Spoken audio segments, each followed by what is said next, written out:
Nataraj? Natarajan. Okay, we got it now. Thank you. I should have brought my little helper up here. Anu is the vice mayor of the city of Fremont. Anu has extensive experience in city planning and architect. She utilized her city planning experience to facilitate the general plan process to build Fremont's future towards sustainable and long-term economic growth for over the next 20 years. While on the council, Anu facilitated the continued progress of several major infrastructure projects in Fremont, most notably the BART extension to Warm Springs. Anu has earned a bachelor's degree in architect and a master's degree in urban design and planning. Anu represents Fremont in a variety of regional boards, including Alameda County Waste Management Authority, Alameda County Recycling Board, Smart Growth America National Advisory Panel, and BART Warm Springs Extension Policy Advisory Bureau. Because of Anu's involvement, the city of Fremont has received additional project funding for such recycling grants. In 2006, Anu served as the event chair for the City of Fremont celebratory event, and working towards extending the quality of life in Fremont community by celebrating the past, present, and future of Fremont. As the event chair, Anu marshaled hundreds of volunteers and brought businesses and community members together to commemorate Fremont's 50th anniversary and celebrate their civic pride. When asked what achievements Anu felt she was most proud of, she would say, the event chair to commence Fremont's 50th anniversary.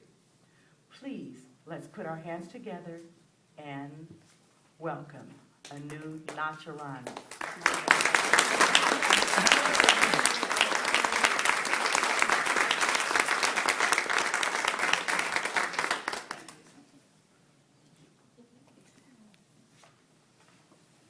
Good morning. Good morning. Oh, you can do better than that.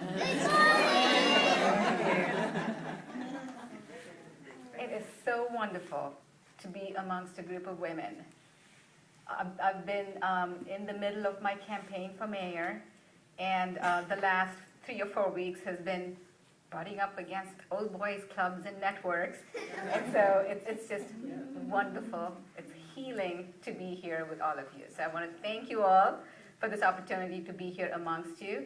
I want to thank Barbara Jenkins, a dear, dear friend who's been pushing me to do this since last year. So I did procrastinate, but I put it in this year. So thank you all. And Diana, what an inspiration. Yes. What an inspiration. I can just stand here and say, oh my God, I'm not doing it, but I'm following your words of affirmation. I'm going to say, I'm as good as anybody else here. So.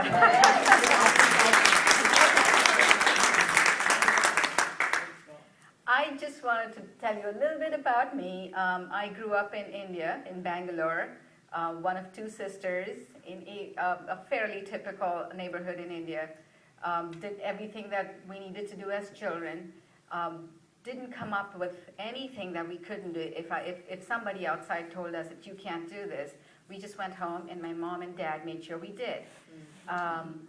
Cricket is a game, much like baseball, that is huge in India, and it's typically played by boys. And so one day, my sister and I wanted to join the boys playing the game, and they said, no, this is not for girls. So I went home and talked to my dad about it. He didn't say a word. The next day, he got my sister and I an entire kit, which costs hundreds of dollars.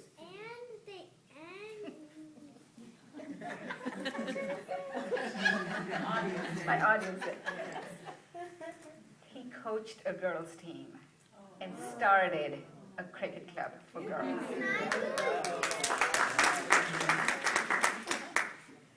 I then went on to study architecture, and it was one of those professions, again, where there were not too many women that were doing it. And when I joined an architectural firm, I was told that I could design and stay in the office. I said, no, I want to be out in the construction field, working with the boys. And I did. And the first few times, you were not taken seriously. I mean, they would listen to you and then go ahead and do whatever they did. I went back there day after day after day and made sure that I earned their trust and their respect. And I became one of their best friends. And so that, I think, was a really telling experience in terms of not playing victim, but just being there and being aggressive and in their faces and saying, I am not going away, so you might as well deal with it. I then won a Rotary scholarship for graduate school and an ambassador of goodwill to come to the United States for a master's degree. And I went to Seattle, did my program in urban planning and architecture. And when I first got there, it was the same thing. I had a group of, a lot of men in the class, and we were supposed to do team projects together. And then when the assignments came around, one of the men said to me, he says, don't worry, I'll make all the phone calls for you. So you just make the copies for us. And I looked him straight in the eye and said, did I ask you for help? And I said, if you need me to make phone calls for you, I'm happy to do that for you as well. And so I did architecture then and moved to the Bay Area. It was a time when there was absolutely no jobs. It was much like the environment today. And so I sent out 250 applications, heard nothing at all. And as Diana said, I felt stuck. And then one day I just walked onto the City of Fremont's planning department. Barbara Mergens used to work there at that time. And I said, I don't need to be paid. I am happy to work as a volunteer. I have a master's degree. I have an architecture degree. I can be of help. Can I just join? And I walked in there. I joined them. And for 6 years, I worked on some fabulous projects once I got in there.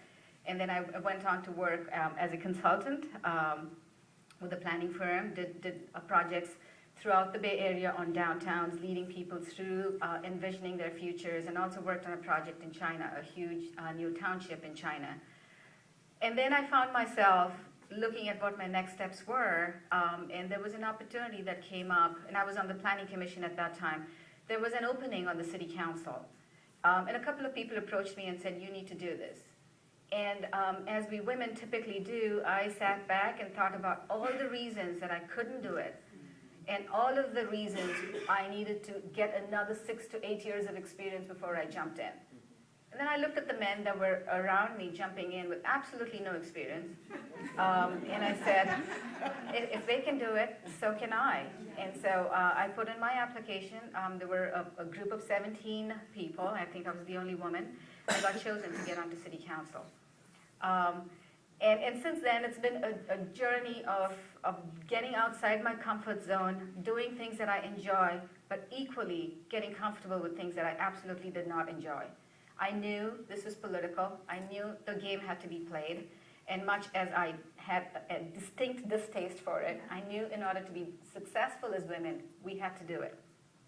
We had to do it. And I had a bumper sticker on my car the whole time that said, a woman's place is in the House, the Senate, and the Oval Office.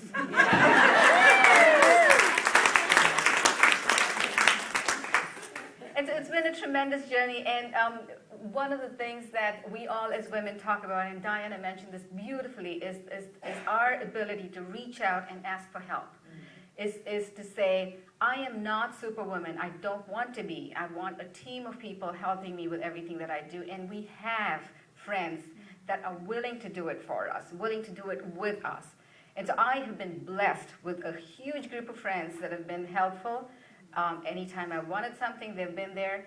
And one of the things that I've thought about really hard is the impact of my family in doing some of the things that we do. I have a full-time job. I have a 9-year-old daughter that you see here, and being on council.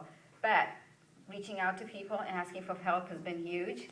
And my husband, Sundram, has been extremely helpful, quietly and behind the scenes.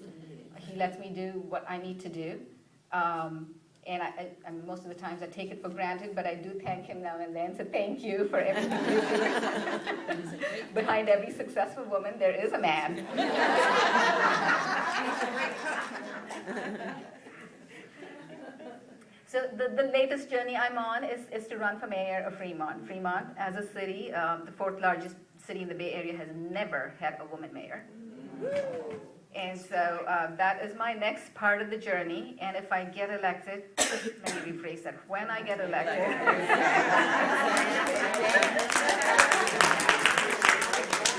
I will be the first woman mayor in Fremont and the first Indian American woman mayor in the country.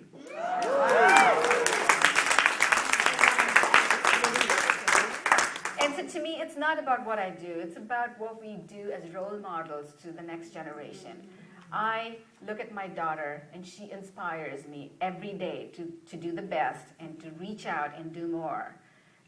When she was in her class last year and she was asked what she wanted to become when she grew up, she said, architect and mayor. So I think we're doing a lot of the things we do as women for the girls, for the next generation, for everybody coming ahead of us. And so none of us is doing this alone. It's not reflecting, what we do is not reflective of just one person, but collectively all of us women. And one of the things that I remember so distinctly when Madeleine Albright said this was, there's a special place in hell for women who work against other women, and that is so true. I think collectively we need to be strong, we need to build bridges, we need to support other women and climb on top of each other, not pull each other down. That's right. Amen. Yeah. Exactly.